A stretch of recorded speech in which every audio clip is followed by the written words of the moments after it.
Bonjour à toutes et à tous, il est 10 heures.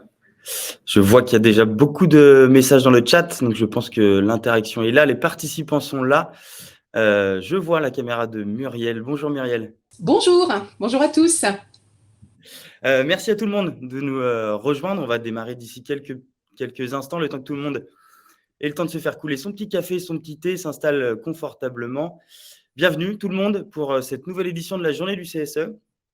Je vais avoir le plaisir de partager avec vous 4 heures d'animation aujourd'hui, une journée spéciale dédiée aux élus de CSE, aux CSE en plus particulièrement, aux entreprises, également aux dirigeants. On a choisi 4 thématiques à partager avec vous.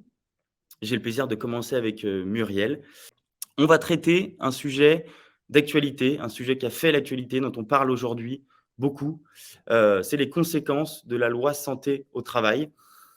Donc Muriel, je vais te laisser effectivement le temps de parole nécessaire. Il y a beaucoup de choses à dire. Vous verrez que Muriel a constitué un contenu qui est assez technique, mais très complet, très intéressant. On va essayer de le faire vivre ensemble. Donc, n'hésitez pas à interagir sur le chat, posez vos questions. Et puis, moi, je laisse la parole à Muriel. Merci Aymeric. Bien bonjour à tous, je suis ravie de vous retrouver. Donc je suis juriste, consultante en droit social. J'interviens actuellement chez Lithosphère, organisme de formation basé à Lille.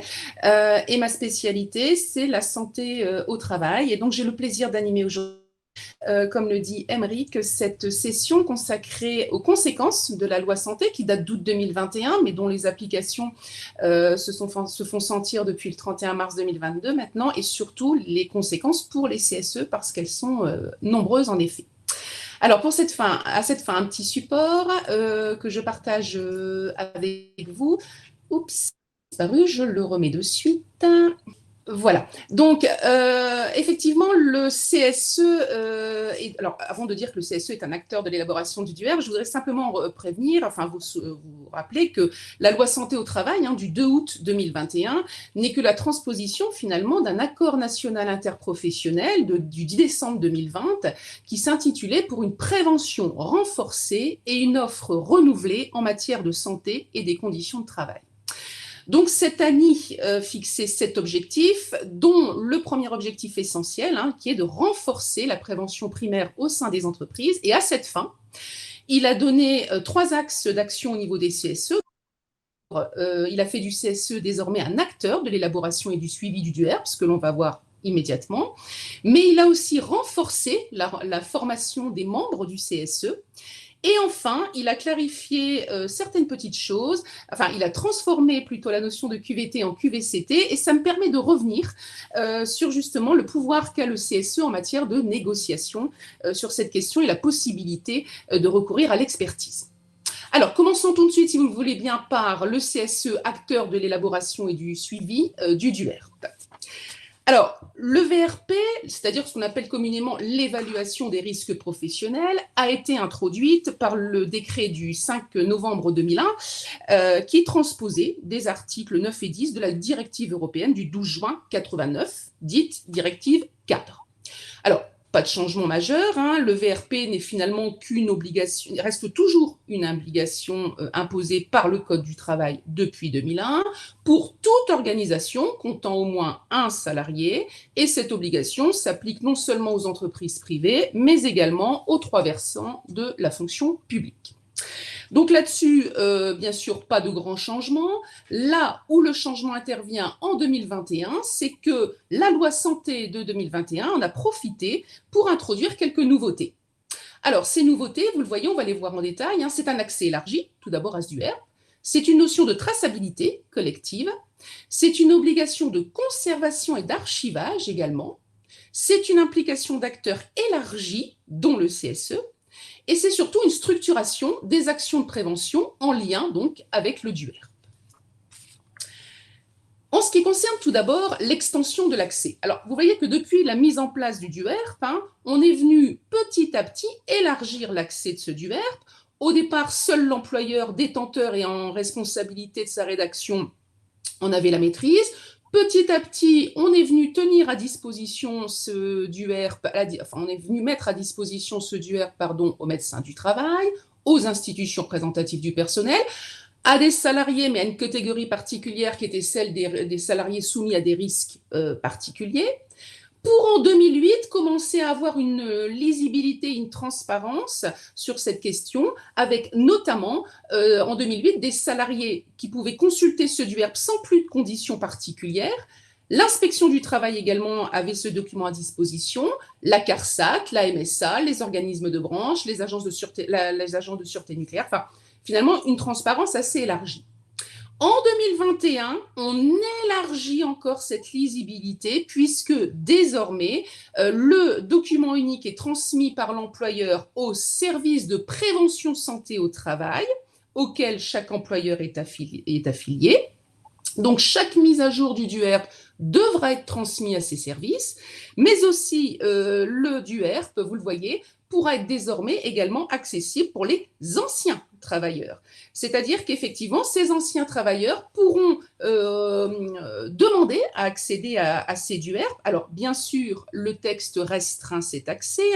Ils n'auront accès qu'aux versions en vigueur durant leur période d'activité dans l'entreprise, dans un premier temps, et surtout, dans un deuxième temps, dans la même logique, la communication de ces versions de documents antérieurs ce ne sera limité qu'aux seuls éléments qui étaient afférents à leur propre activité. C'est-à-dire que c'est quand même un accès qui est limité à la période où ils étaient dans l'entreprise et à l'activité qu'ils y faisaient. Et du coup, Muriel, où est-ce qu'on peut savoir où se situe ce document? Où est-ce qu'on peut le récupérer? Alors, c'est une bonne question. Alors, le texte prévoit qu'un avis doit indiquer les modalités d'accès des travailleurs à ce document unique et que cet avis doit justement être affiché à une place convenable avec un accès facile. Alors, dans les entreprises qui sont dotées d'un règlement intérieur, cet avis sera affiché au même emplacement que celui qui est réservé au règlement intérieur. Donc, tous les salariés pourront effectivement récupérer cette information de disponibilité. Deuxième point, la traçabilité. Alors, l'outil du DUERP n'a pas changé, c'est toujours un document qui répertorie, vous le voyez, qui recense les risques professionnels, qui va coter ces risques et qui va imposer des prises de décision sur des mesures de correction. La deuxième fonction qui est affirmée par cette loi, c'est la traçabilité. Traçabilité collective avec une durée sur 40 ans.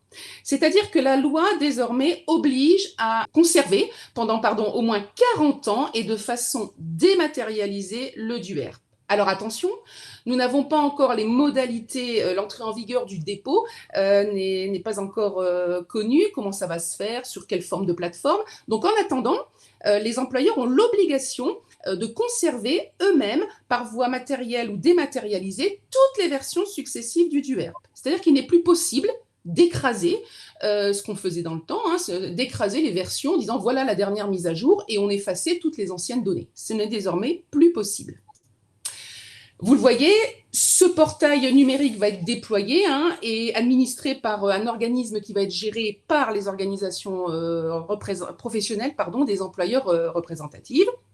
Et c'est un portail, et c'est important de le dire, qui va se mettre en place dans le temps. Vous le voyez, pour les entreprises de 150 salariés ou plus, ce sera à partir du 1er juillet 2023. Et par contre, dans les plus petites structures de moins de 150 salariés, cette obligation de dématérialisation et de transmission sur cette plateforme sera applicable à partir du 1er juillet 2024. Et tout le monde aura accès, même les anciens salariés? Alors, l'accès à ce portail va être un petit peu, ça va être précisé effectivement dans un décret, en effet, parce que ce portail doit quand même préserver la confidentialité des données qui sont contenues dans le document unique, on le comprend bien. Donc, l'accès va lui aussi être restreint, forcément. Il y aura une procédure d'authentification sécurisée qui va être mise en place, et ce sera effectivement un accès restreint aux personnes ou aux instances qui seront habilitées pour déposer sur la plateforme ou pour y avoir accès. Donc non, ce ne sera pas effectivement le salarié directement qui aura accès à cette plateforme. Alors, nouvelle également, nouveauté et pas des moindres pour les CSE. Vous le voyez que le CSE, finalement, dans son rôle en matière de santé et sécurité, il avait deux rôles essentiels. C'était effectivement en situation ordinaire de procéder à l'analyse des risques, de contribuer à la promotion et à la prévention des risques professionnels, et dans des situations exceptionnelles, de réaliser des enquêtes quand il y avait des accidents de travail ou des maladies graves. Ça, c'était de sa propre initiative. Et d'un autre côté, l'employeur devait saisir le CSE et notamment l'informer, voire le consulter sur les sujets qu'il concernait. Et pour faire simple, tout ce qui concerne les nouvelles technologies qui vont avoir un impact sur la santé, sécurité, conditions de travail et toutes les questions en matière de santé, sécurité, conditions de travail. Eh bien, désormais, vous le voyez, c'est la nouveauté, ce DUERP va lui aussi faire l'objet d'une information et surtout d'une consultation. Alors, on vient ici, j'ai envie de dire, clarifier les choses, parce qu'il y avait quand même dans le passé des doutes sur cette consultation, et la jurisprudence avait été saisie à plusieurs occasions, mais à chaque fois, elle nous disait qu'il n'y avait pas de consultation obligatoire, puisque comme ce n'était pas inscrit dans les textes, on ne pouvait pas considérer que le CSE devait être consulté sur ce point, alors que le DUERP, par essence, contient effectivement des notions de santé-sécurité. Eh bien là, les choses désormais sont claires. Le législateur l'indique, le CSE est impliqué effectivement dans la mise en place du DUERP, mais aussi dans toutes ces mises à jour. D'accord ? Et donc, effectivement, aussi bien la mise en œuvre que la mise à jour du DUERP fera l'objet d'une consultation obligatoire du CSE. Alors, vous allez me dire peut-être, consultation, oui, mais on en connaît les limites, hein, ce n'est qu'un avis favorable ou défavorable. Eh bien, pas tout à fait. Je ne partage pas complètement cette opinion parce que finalement, cette consultation permet quand même d'actionner un levier pour le CSE qui est celui de l'expertise. En effet, lors de la mise à jour du DUERP, par exemple, le CSE pourra demander à insérer cette consultation sur le DUERP avec celle qui porte sur la politique sociale, l'emploi et les conditions de travail, dans laquelle l'employeur notamment doit remettre le bilan santé, sécurité, conditions de travail, ainsi que le PAPRI-Pacte. On en parlera, hein. C'est le plan annuel de prévention des risques professionnels et d'amélioration des conditions de travail. J'en parlerai juste après. Eh bien, le regroupement de ces deux consultations, c'est-à-dire politique sociale et DUERP, prend tout son sens, puisqu'on est ici dans la perspective, je le rappelle, d'un renforcement de la prévention primaire. Et dans ce cadre, le CSE peut actionner le levier de l'expertise en recourant donc à l'expert pour l'assister dans le cadre de cette consultation politique sociale et en même temps de cette consultation sur le DUERP. Dans un même temps, si la mise à jour du DUERP s'inscrit dans le cadre d'un projet important qui modifie les conditions de travail, eh bien la consultation pourra là aussi être regroupée avec celle portant sur le projet lui-même et qui donne la possibilité au CSE d'être assisté par un expert habilité. Donc c'est un levier intéressant, ce n'est pas juste une consultation, c'est aussi le moyen d'actionner le recours à l'expertise. Alors, depuis 2001, la réglementation précise que le VRP doit déboucher sur la mise en œuvre d'actions de prévention. Hein, ce n'est pas nouveau. Hein. Le DUERP, ce n'est pas juste une photo à un moment T, c'est aussi déclencher des actions de prévention qui collent aux risques qui auront été mis en évidence. Mais la nouveauté, encore une fois, de cette loi santé au travail d'août 2021, c'est d'avoir structuré les actions de prévention. C'est-à-dire qu'aujourd'hui, depuis la loi, on a effectivement l'obligation pour les entreprises qui comptent plus de 50 de mettre en œuvre un PAPRI-Pacte. Donc, c'est un programme annuel de prévention des risques professionnels et d'amélioration des conditions de travail. Pourquoi faire simple quand on peut faire compliqué ? Oui. Voilà. Donc, ce PAPRI-Pacte, effectivement, on va le voir en détail, hein, mais il va effectivement décliner toutes les actions qu'il faudra mettre en place pour corriger les risques qui auront été mis en évidence dans le DUERP. Dans les entreprises inférieures à 50 salariés, par contre, on parle d'une liste d'actions de prévention qui sont consignées, cette liste d'actions, ces actions qui sont consignées dans le DUERP. Hein. Alors, attention, à chaque fois, effectivement, par contre, c'est toujours le processus qui existait antérieurement 2001 est toujours valable, hein, c'est-à-dire qu'on met en place le DUERP, mais il y a une obligation aussi de mise à jour régulière, et j'insiste, hein, le texte parle bien une fois par an minimum, sauf pour les entreprises qui comptent moins de 11 salariés. Et pourquoi il y a une exemption par rapport à ces entreprises de moins de 11 salariés ? C'est assez simple, Émeric, c'est que depuis la loi du 20 mars 2012 qui s'appelait loi de simplification du droit et d'allègement des démarches administratives, le Code du travail prévoyait déjà dans ses dispositions que lorsque le document unique fait l'objet d'une mise à jour, cette mise à jour peut être moins fréquente dans les petites structures de moins de 11 salariés, sous réserve, par contre, attention, on autorise que ce soit moins régulier, mais sous réserve qu'on garantisse un niveau niveau de protection quand même de la santé et de la sécurité des travailleurs, hein. C'est juste en fait la taille de l'entreprise qui justifie une mise à jour un peu moins régulière. Alors, ce PAPRI Pacte, justement, que contient-il? Eh bien, ce PAPRI Pacte, vous voyez, il se décline avec une liste détaillée de mesures qui doivent être prises dans l'année en cours, et ces mesures doivent prévoir donc des conditions d'exécution, des indicateurs de résultats et l'estimation de son coût. Donc, c'est quand même quelque chose de relativement précis, hein. De même, ce PAPRI Pacte va devoir identifier les ressources internes qui pourront être mobilisées pour mettre en œuvre ces actions. Et enfin, il faudra prévoir un calendrier de mise en œuvre.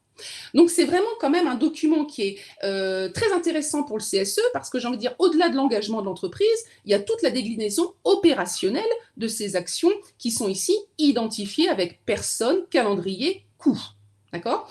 Et chaque mise à jour du DUERP oblige, vous l'avez compris, à une mise à jour du PAPRI Pacte. Puisque à partir du moment, effectivement, où les mesures sont mises en œuvre, on va revenir évaluer le risque et donc éventuellement le baisser, le sous-coter ou le coter d'une autre manière et donc remettre des actions de prévention qui y correspondent, hein. Alors, vous l'aurez compris, hein, il s'agit ici de procéder à une amélioration continue, hein, c'est-à-dire que le DUERP alimente le PAPRI Pacte, qui lui-même alimente le DUERP. Et finalement, quel est le rôle du CSE au sein de cette spirale? Eh bien, c'est tout simplement d'être vigilant à ce que ce qui figure dans le DUERP soit effectivement, que les réponses qui sont données soient effectivement conformes à ce qui figure dans le DUERP, c'est-à-dire qu'il y ait une juste réalité de la situation entre les deux documents. D'accord? C'est vraiment ici, c'est bien au plan d'action qui est associé au DUERP qu'on pourra mettre à jour régulièrement ce DUERP et que ce DUERP va enfin devenir un outil opérationnel. C'est ce que chacun attendait en fait, hein, c'est que ce DUERP, ce ne soit pas juste une obligation réglementaire avec une photo des risques à un moment T, mais que ça déclenche effectivement la mise en œuvre d'actions de prévention qui alimentent le PAPRI Pacte et qui elle-même alimente le DUERP. Hein.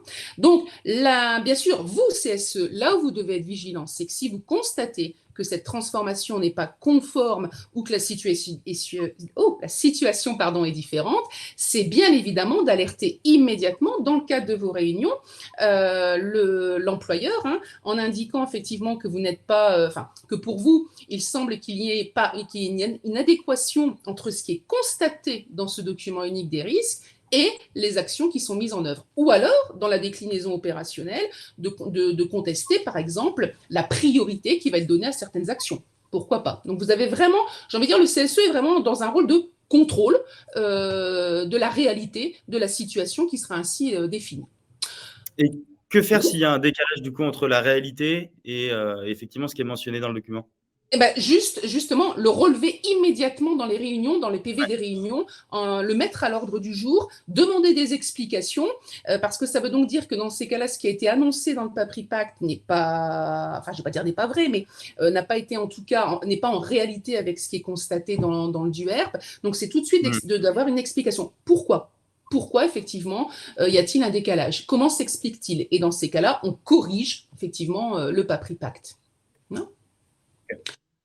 Alors, vous l'aurez compris, le DUERP, on est vraiment passé d'une pratique qui était unilatérale, hein, qui reposait uniquement sur l'employeur, où on avait très peu d'acteurs qui étaient associés. On est vraiment passé d'une décision, d'une réflexion unilatérale à une logique de réflexion collective.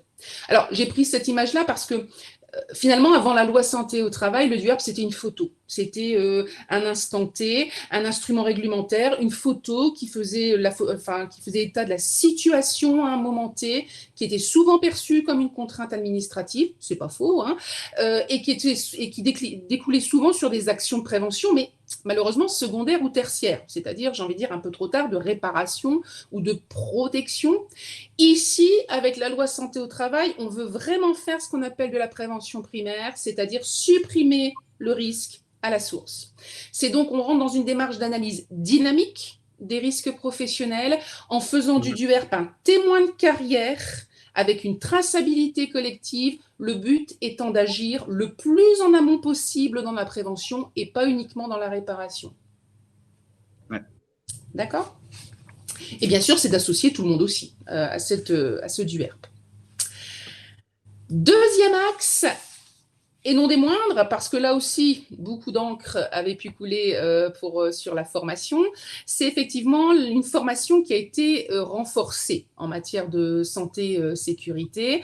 Une formation renforcée, eh bien oui, l'article 23.15.18 prévoyait, avant même qu'on ait la loi santé-travail, prévoyait que chaque membre pouvait bénéficier d'une formation relative à la santé, la sécurité, les conditions de travail.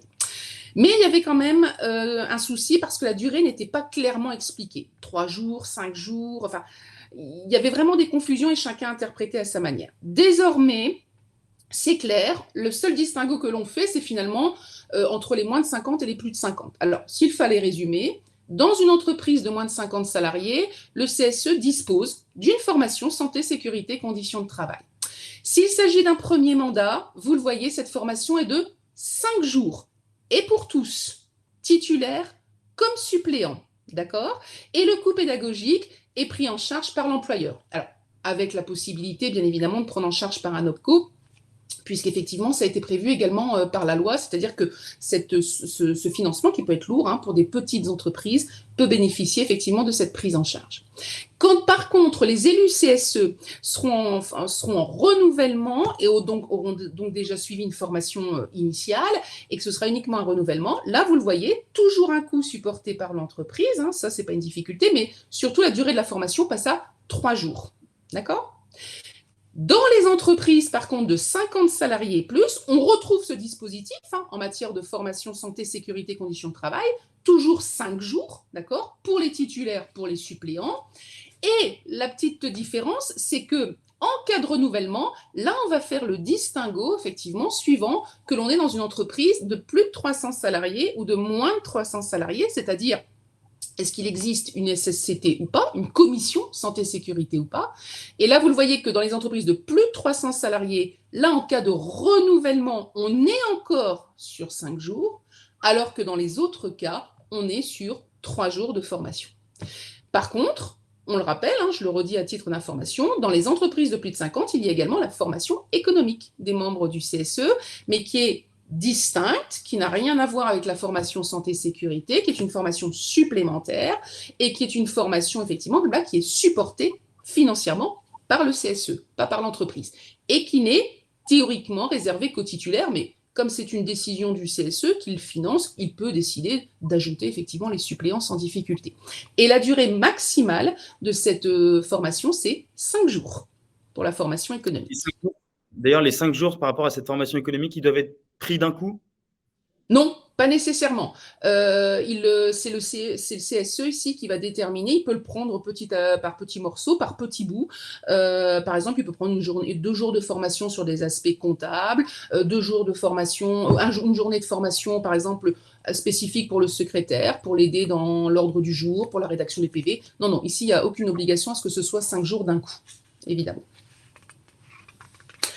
Alors, on m'a déjà demandé si le référent harcèlement sexuel, agissement sexiste, harcèlement et agissement sexiste, harcèlement sexuel et agissement sexiste, je vais y arriver, bénéficiait également de cette formation santé, sécurité, conditions de travail. Oui, évidemment, puisque la mission même du référent harcèlement sexuel et agissement sexiste, c'est effectivement de traiter ces questions qui sont des questions de santé, de sécurité, de conditions de travail. Donc, bien sûr, la formation SSCT bénéficie également à ce référent. Alors, autre et dernier point, qui n'est non des moindres, c'est l'extension de la négociation égalité professionnelle et QVT à la notion de qualité des conditions de travail. Alors, ici, c'est important. Pourquoi? Parce qu'on est cette loi... Alors, paraître anodin, mais cette loi est passée finalement de la notion de QVT, que l'on connaît tous, qui est la qualité de vie au travail, à la notion de qualité de vie et conditions de travail. Alors, vous allez me dire, qu'est-ce que ça apporte ce nouvel acronyme? Est-ce que ça change fondamentalement les choses? Ça présente quand même 2 avantages non négligeables. C'est que, ce nouvel acronyme permet de clarifier les domaines d'intervention et les contours de la démarche QVCT. Et puis surtout, c'est d'inclure les salariés dans cette démarche. Donc, c'est quand même pas anodin. Alors, cette notion, ce changement d'acronyme, eh bien, on le retrouve aussi dans le cadre de la négociation, puisque vous le voyez, pour les OS, désormais, on parle de négociation annuelle sur l'égalité professionnelle homme-femme, mais aussi on parle de négociation de qualité de vie et des conditions de travail. D'accord? Donc, comme vous le voyez, le changement de prisme, en fait, il est surtout vu sous l'angle de la performance, en disant que la performance ne peut pas se construire sans agir au quotidien sur la qualité de vie et des conditions de travail. Alors, quand on parle de QVCT, quels sont les moyens, les leviers d'action pour le CSE? Est-ce qu'il en a? Bien sûr. Bien sûr qu'il en a. En matière de conditions de travail, quand on parle de qualité de vie et de conditions de travail, je rappelle qu'avec ce qui précède, avec ce que la loi a permis en matière d'implication du CSE dans le DUERP, c'est un levier d'action, évidemment, puisque maintenant, vous le savez, le CSE doit être consulté sur le DUERP, c'est-à-dire que les conditions de travail figurent dans ce document, et donc c'est un moyen, effectivement, aussi pour le CSE d'alerter et d'agir sur la question de la qualité de vie et des conditions de travail. En l'absence de CSSCT, parce que souvent c'est ce qui peut faire défaut dans les entreprises, quel peut être le levier? Eh bien, pourquoi ne pas créer un comité qualité de vie et conditions de travail? Alors, ce n'est pas un comité au sein du CSE, je parle bien d'un comité au sein de l'entreprise, dans lequel ce comité, on pourrait faire intervenir un ou deux membres du CSE qui participeraient par la connaissance qu'ils ont du DUERP à ce comité et permettrait ainsi cette réflexion globale qui évolue en matière de qualité de vie et des conditions de travail. Peu importe la taille de l'entreprise, ce comité QVCT peut être mené par n'importe quel type d'entreprise. Ouais. Oui, alors j'ai envie de dire c'est surtout important dans les moins de 300, là où il n'y a pas de commission santé, sécurité, conditions de travail. Et c'est un élément intéressant parce que souvent, la remarque qui est faite, c'est de dire oui, mais de toute façon, la CSSCT aujourd'hui, c'est dans les plus de 300, elle n'existe plus dans les plus petites structures, donc on ne peut rien faire. Faux. Rien n'empêche effectivement d'être à l'initiative de la création de ce comité, de le proposer. De toute façon, finalement, c'est être un acteur aussi, au même titre que les autres acteurs sur ces notions-là, et d'inclure des membres du CSE. L'employeur qui s'y refuserait, j'ai envie de dire, se prive d'une collaboration très pertinente sur ces questions-là. Ce serait dommage, très dommageable. Et enfin, troisième levier, je le rappelle, je l'ai déjà dit, le recours à l'expertise. En matière de QVCT, je rappelle que le CSE peut recourir à l'expert dans le cadre de la consultation sur la politique sociale. Donc, c'est un premier levier permettant là aussi d'aller voir si, en matière de conditions de travail, il y a des améliorés, ou si effectivement le CSE n'était pas écouté sur éventuellement des précautions en matière d'amélioration des conditions de travail ou de risque, eh bien, quand le risque grave est avéré ou réalisé, le CSE peut également faire appel à un expert qui pourra l'aider dans la compréhension de ce qu'on appelle ces notions de QVCT. Donc, il y a quand même trois leviers en la matière. De le rappeler, souvent c'est un pan effectivement qui est souvent oublié par le CSE et qui est important. Alors peut-être parce que souvent, quand on parlait QVT, on disait c'est le billard dans la salle de repos ou c'est le baby-foot à côté. Alors oui, c'est vrai, ça ne veut pas dire que ça doit disparaître, ça reste quand même ce qu'on appelle des actions de bien-être, mais qui doivent aujourd'hui être associées à des actions visant à agir sur les conditions de travail. C'est-à-dire qu'il ne suffit plus de mettre en place des actions pour le bien-être des salariés, il faut vraiment agir sur les conditions de travail. C'est ça qui est visé dans ce changement d'acronyme. En fait, ça en fait partie, mais ce n'est pas considéré comme de la QVT ou QVCT à proprement dit. Disons que souvent, les entreprises se réfugiaient derrière cette action pour se dire « j'ai fait de la QVT, je suis irréprochable ». Alors, ça ne veut pas dire qu'il faut enlever les billards et les baby-foot, ce n'est pas ce que j'ai dit. Je dis simplement qu'à côté, effectivement, de ces actions, désormais, il faut développer vraiment des réflexions sur les conditions de travail. C'est-à-dire qu'on monte un peu dans la prise dans le niveau. On n'est pas juste sur des actions ponctuelles qui, dans le temps, effectivement, ne règlent pas les problèmes des conditions de travail. Si vous avez des conditions de travail délétères, c'est-à-dire des horaires, une entreprise où la conciliation des temps de vie perso, temps pro est complètement oubliée, vous aurez beau mettre un billard ou un baby-foot, tant que vous n'avez pas réglé le problème majeur de cette conciliation vie privée, vie professionnelle, ça ne réglera rien. D'accord? À la rigueur, J'avais une vous question risquez. par rapport au recours à l'expertise. Si jamais le CSE décide de faire appel à un expert, quel est le budget qui est concerné? Alors, le budget, effectivement, c'est pas, alors, dans le risque grave, c'est complètement c'est à la charge de l'employeur. Ouais, d'accord. D'accord? Politique sociale aussi. En fait, ce n'est que quand j'ai envie de dire, le CSE fait appel à son propre expert en dehors des cadres normés que là, Ouais, effectivement, il va se retrouver à devoir participer au financement à hauteur de 20%. d'accord. Ou totalement 100% quand c'est un expert libre, hein, qu'il commande lui-même. Là, c'est 100%. Par exemple, s'il demande un avis à un avocat ou un autre expert qui n'est pas effectivement cité dans le Code du travail pour quelque chose en particulier, une analyse en particulier, ça, c'est sur son budget de fonctionnement et c'est à 100%. Hein. Sinon, dans D'accord. les expertises qui sont normées par le Code du travail, c'est une prise en charge employeur, voire une prise en charge à 20% par le CSE dans certains cas. La question qu'on s'est quand même posée à l'issue de ce changement d'acronyme, hein, ça a été de dire effectivement très bien, on a parlé désormais de QVCT, mais quid de l'expert qui est habilité pour assister les organisations syndicales lors de la négociation sur l'égalité professionnelle homme-femme et donc désormais sur la qualité de vie et les conditions de travail. Alors pourquoi je pose cette question ? Parce que dans le cadre de sa mission de représentation du personnel, le CSE, on l'a dit, peut recourir à des experts dans de nombreux cas. Politique sociale, risque grave, etc. On l'a déjà vu. Bon.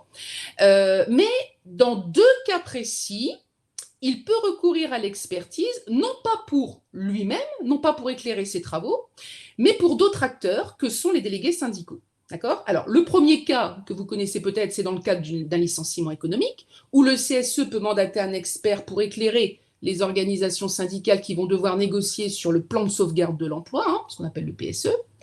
Et le deuxième cas qui nous intéresse, c'est que dans les entreprises d'au moins 300 salariés, le CSE peut faire appel à un expert habilité en vue de préparer la négociation sur l'égalité professionnelle.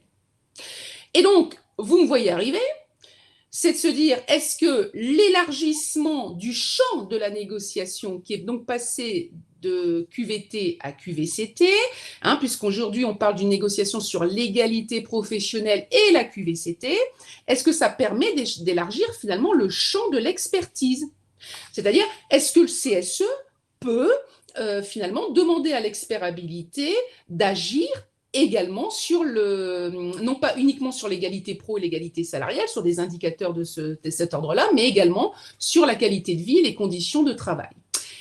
Eh bien non, c'est effectivement pas possible parce que le CSE, le champ de la négociation n'est pas le champ de l'expertise et c'est la Cour de cassation qui l'a rappelé dans une décision alors antérieure à la loi santé-travail mais qui est à mon sens toujours d'application dans une décision du 14 avril 2021 où la Cour de cassation dit clairement effectivement que cet article est spécifiquement destiné à favoriser la négociation sur l'égalité professionnelle sans pouvoir être étendu à d'autres champs de négociation.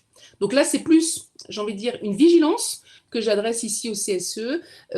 Vous pouvez, on l'a compris, hein, l'expertise est vraiment un levier très intéressant, mais attention, dans le domaine de l'égalité pro, ça reste uniquement dans le domaine de l'égalité pro. Même si le champ de la négociation est plus large et englobe la QVCT, l'expertise, en tout cas, elle ne peut porter que sur l'égalité professionnelle. Voilà, je suis dans le timing pour quelques questions éventuelles. Alors, ouais, effectivement, Meryl, si tu as plusieurs questions, il y en a eu pas mal, effectivement. Moi, j'avais la première qui a été posée, celle de Caroline de Villeneuve. Est-ce que cette consultation et expertise des conditions sociales est valable pour le CSE moins de 50 salariés? On est effectivement ici dans les plus de 50. Hein. Dans les entreprises de moins de 50 salariés, on est vraiment sur ce qu'on appelle des missions restreintes. Hein, et il n'y a pas effectivement ce cas de figure. Notre entreprise propose une nouvelle mutuelle et une nouvelle prévoyance suite à une harmonisation avec le groupe auquel nous appartenons. Pouvons-nous demander un délai de réponse pour consulter les salariés ou pour mieux étudier la proposition avant de donner une réponse?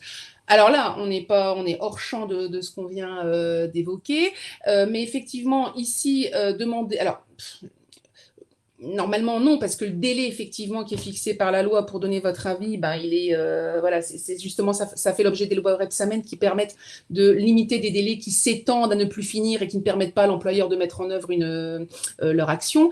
Donc ici, non, c'est pas ce serait pas une raison permettant de l'allongement du délai. La seule raison qui permettrait, ce serait d'indiquer que les éléments qui vous sont fournis pour donner votre avis ne sont pas suffisants. Donc j'ai envie de dire, c'est plus de regarder effectivement si les conditions de ce nouveau contrat, de cette nouvelle prévoyance, sont suffisamment étayées, suffisamment expliquées pour vous permettre de rendre un avis éclairé. Ce serait la seule condition à laquelle vous pourriez demander un allongement du délai.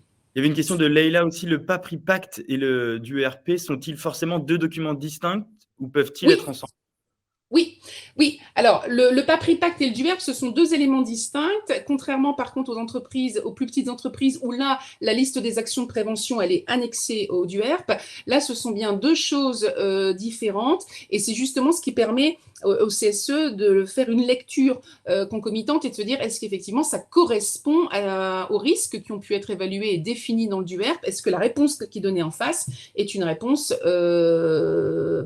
correcte, enfin, est-ce qu'elle est au niveau de l'enjeu qui a été mis en évidence dans le DUERP. Oui, ce sont deux documents différents, effectivement, qui sont soumis au CSE. Il y avait une question également d'Anne Rose. Est-ce que les référents de proximité peuvent bénéficier de la formation SSCT?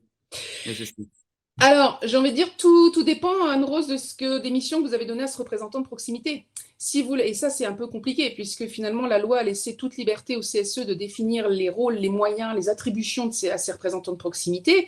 Si vous donnez à ce représentant de proximité une mission relative à la santé, sécurité et aux conditions de travail, bien sûr qu'il y a tout intérêt effectivement à l'associer et à défendre sa participation à la formation SSCT. Maintenant, si votre représentant de proximité n'a pas de mission particulière en matière de santé et sécurité, ça sera peut-être un petit peu plus compliqué. Mais dans le cadre des renouvellements de CSE qui vont intervenir dans les prochains mois, puisque ça c'est en cours de renouvellement, c'est des choses qui peuvent être discutées dans les moyens que vous décidez de mettre en place au sein de vos CSE, en disant, bah voilà, nous on veut des représentants de proximité qui auront telle et telle mission, et en même temps, on demande à ce qu'ils bénéficient de la formation santé-sécurité. C'est-à-dire, prévoyez-le bien à l'avance pour éviter les discussions le jour J quand vous demandez effectivement à ce qu'ils bénéficient de la formation.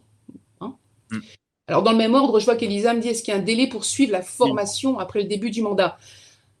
J'ai envie de dire, la formation SSCT, Elisa, c'est au parce que vous l'avez compris, les missions en matière de santé et sécurité sont quand même importantes, lourdes.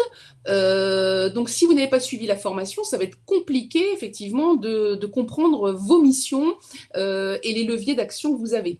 Donc, il n'y a pas de délai fixé par la loi, en tout cas. On ne dit pas que ça va être fait dans le mois qui suit ou dans les 2 mois qui suivent. Mais par contre, ce qui est certain, c'est que moi, je vous conseille, c'est qu'immédiatement après votre élection, c'est de demander à l'employeur, d'actionner ce droit immédiatement auprès de votre employeur, en faisant déjà par vous-même les recherches des organismes de formation avec qui vous souhaitez travailler, de proposer le devis qui va bien pour que votre employeur n'ait plus qu'à signer puisqu'il ne peut pas refuser cette formation qui est une formation réglementaire et de droit. Il ne peut pas refuser, mais est-ce qu'il peut allonger le délai? Est-ce qu'il peut faire traîner? Alors, il peut reporter en disant effectivement que le choix de la période ne permet pas, par exemple, vous êtes en pleine période d'activité haute dans l'entreprise et vous décidez de prendre votre congé SSCT à ce moment-là. Par exemple, dans le commerce, vous travaillez dans des grandes surfaces commerciales, dans des grands magasins, et vous décidez de prendre votre formation SSCT au moment entre Noël et Nouvel An. Bon, il y a de fortes chances que votre employeur vous dise ça va poser problème, donc je refuse. Mais il ne peut pas refuser sans proposer effectivement dans ces cas-là de reporter, enfin de vous donner un calendrier permettant d'organiser cette formation au mieux. Et pour la formation éco, c'est la même chose, Elisa, au plus vite au mieux, j'ai envie de dire, surtout pour les postes de secrétaire et trésorier, parce que parfois c'est une découverte pour certains élus et c'est important de savoir aussi quels sont leurs moyens et leurs obligations. Tu avais parlé des domaines d'expertise de faire intervenir effectivement un expert. Lara qui demande où trouver ces experts. Alors, il y a une liste, il suffit d'aller consulter. Alors, il y a une liste. Alors, les experts habilités, Ça a un petit peu changé. Avant, c'était des experts agréés. Désormais, c'est ce qu'on appelle des experts habilités. Donc, c'est une instance, effectivement, qui va valider ces experts. Donc, il existe une liste nationale alors que vous pouvez trouver sur le site de l'INRS, très simplement, pour, en tout cas, les experts habilités, donc tout ce qui concerne la santé, sécurité, conditions de travail. Pour les autres experts, politique sociale, etc., experts comptables, bah, il suffit de s'assurer auprès de l'expert comptable, peut-être avec qui vous travaillez déjà, qu'il dispose de l'agrément nécessaire pour vous permettre de vous accompagner lui aussi dans cette expertise. Hein. Mais les experts habilités, il y a une liste nationale qui est définie et que vous pouvez retrouver très facilement sur le site de l'INRS, inrs.fr. Je continue de remonter parce qu'effectivement, il y en a beaucoup. Oui. Vanessa, quel serait le degré d'action du référent harcèlement CSE dans la dynamique QVCT? Bah, le degré d'action, c'est celui que vous voulez bien lui donner. Encore une fois, ça dépend beaucoup de la personne qui est nommée, de ce qu'elle met derrière cette mission et de ce que CSE veut bien lui confier aussi. C'est un peu compliqué de vous répondre comme ça. On peut très bien avoir des référents qui vont être force-proposition, c'est-à-dire qu'en dehors même de toute difficulté qui concerne du harcèlement sexuel ou des agissements sexistes dans l'entreprise, vont être force-proposition sur des actions plus larges, de sensibilisation, etc. Comme vous avez d'autres référents qui vont attendre qu'il y ait effectivement un cas de dénonciation pour agir. Donc ça dépend vraiment de la personne que vous mettez derrière cette fonction et des moyens que vous lui donnez. Ça dépend que de vous. Et bah, du coup, là, il y a un peu qui fait rebond. Jamila, une question intéressante. Dans le cadre de changement des conditions de travail, sans concertation avec les salariés, quel peut être notre levier, donc quel peut être le levier du CSE à opposer ces changements insécurisants pour les salariés? Alors, changement des conditions de travail, si vous n'avez pas été consulté en tant que CSE, c'est qu'il y a eu un problème. Parce que soit c'est on rappelle, hein, un projet important qui va modifier les conditions de travail, vous devez être consulté. Donc, si vous ne l'avez pas été, normalement, la mise en œuvre de ce projet qui va impacter les conditions de travail ne peut pas être mise en œuvre. Donc, la première chose, c'est d'agir, alors éventuellement par la voie de la justice, pour contester effectivement la mise en œuvre de ce projet sur lequel vous n'avez pas été consulté. Maintenant, dans le cadre d'un dialogue social, ce que je prône toujours, hein, plutôt que de passer par la case justice, c'est effectivement d'essayer d'en parler effectivement avec l'employeur, de comprendre et de lui rappeler que dans ce cadre-là, vous devez être consulté obligatoirement avant toute décision qui va impacter les conditions de travail. Parce que bien sûr, vous avez, vous, votre mot à dire, passe aussi peut-être par la consultation des salariés. Ça passe même sûrement par la consultation des salariés. Alors après, qu'on soit bien clair, ça ne veut pas dire que parce que vous avez rendu un avis défavorable sur une proposition de modification des conditions de travail, que l'employeur est obligé, va stopper la mise en œuvre du projet. Par contre, le seul fait d'avoir relevé ce qui, selon vous, allait porter atteinte aux conditions de travail et à la santé des salariés et de l'avoir acté dans votre PV, ça sera très utile si effectivement ce que vous avez pressenti venait à se réaliser. Parce que là, effectivement, ça veut donc dire que l'employeur savait, n'a pas fait. On est un peu sur le terrain de la faute inexcusable, mais surtout aussi, ça peut l'obliger, même avant d'être sur le terrain de la faute inexcusable, à aller amender son document unique d'évaluation des risques professionnels par rapport à vos remarques, parce que vous n'aurez pas, enfin, parce que vous aurez mis en évidence des points qui, lui, n'aura pas vu. Donc, ça l'oblige, ça le bouscule un petit peu, j'ai envie de dire, à la fois dans son DUERP et à la fois dans son éventuelle responsabilité à long terme. Ouais, ça fait écho avec la question d'Anne, c'est quelles actions concrètes à mettre en place dans le cadre des actions de prévention, justement? Alors, première chose, investir le DUERP. Complètement, on veut dire. Si c'est première action de prévention, c'est ça. Moi, c'est ce que je constate quand je forme les CSE, c'est que très souvent, le DUERP, ils en ont une connaissance assez éloignés. Dans le pire des cas, ils savent même pas s'il existe. Et dans le meilleur des cas, c'est ah oui, on l'a vu passer une fois dans l'année, là, il a été mis à jour. Non. Donc j'ai envie de dire, première action de prévention en tant que CSE, c'est d'aller investir ce DUERP, d'aller le consulter, d'aller le voir, regarder ce qu'il raconte, ce qui a été mis en face effectivement en termes d'action de prévention, et de vous positionner en disant bon, voilà, par rapport à ça, qu'est-ce que nous on peut faire? Donc, toutes les questions qui n'ont pas été traitées, on va pouvoir les traiter. D'ailleurs, si vous en avez encore, allez-y, il n'y a pas de souci. On va vous remettre un document unique à vous, participants. Toutes les questions qui n'ont pas été traitées ou même les questions qui nécessitent peut-être des compléments de réponse, on va vous constituer un document complet Allez, je pense qu'on a une toute petite dernière. Allez, bah, je prends la dernière, celle de Vanessa. Sur ce DERP, y a-t-il une trame obligatoire sur les points de vigilance à balayer par ce CSE? Non, non, malheureusement, ce serait plus simple, effectivement. C'est pour ça que c'est important d'investir immédiatement ce document et puis de se l'approprier pour voir justement les points sur lesquels vous pouvez agir ou pas, parce qu'effectivement, non, il n'y a pas de trame d'action. Et puis en plus, il n'y a pas non plus de trame de DUERP. Chaque entreprise réalise son DUERP comme elle l'entend. Il n'y a pas de modèle CERFA d'un DUERP. Donc non, il n'y a pas de trame effectivement pour le CSE. Investissez votre DUERP, allez le voir, consultez-le. C'est vraiment la première chose à faire pour pouvoir ensuite agir. Un dernier mot à nous partager, Muriel, avant de laisser quelques minutes de pause? Bah, j'ai envie de dire, la juriste que je suis est toujours frustrée de devoir parler de cette question très importante en moins d'une heure. Mais bon, j'espère qu'on a pu faire le tour de la question, que ça a pu répondre à certains d'entre vous qui avaient des questions là-dessus. Voilà, c'était le but. J'espère qu'on a réussi. Je pense, vu effectivement toutes les interactions qui sont faites sur le chat, là, tu vas avoir une avalanche de merci. Ah, merci, merci à vous de m'avoir Muriel. écouté. C'était très complet. J'ai mis donc, effectivement les coordonnées si vous avez besoin de contacter Muriel pour une question spécifique. Ça peut être intéressant de prendre contact directement avec elle. Mais en tout cas, merci pour votre écoute. Merci pour votre participation. Merci à toutes les questions, les interactions qui sont faites sur le chat. C'était un vrai plaisir d'ouvrir cette journée avec toi, Muriel. Donc voilà, je te laisse le mot de la fin. Eh bien, merci Émeric de m'avoir invité sur cette plateforme. C'était aussi un plaisir de réaliser cet exercice avec toi. Merci à tous nos participants pour vos nombreuses questions, pour vos remerciements. Ça fait toujours plaisir parce que parler à un écran, c'est pas toujours facile. Donc, je suis ravie que ça vous ait plu. Et puis, bonne continuation pour cette journée et à très bientôt peut-être.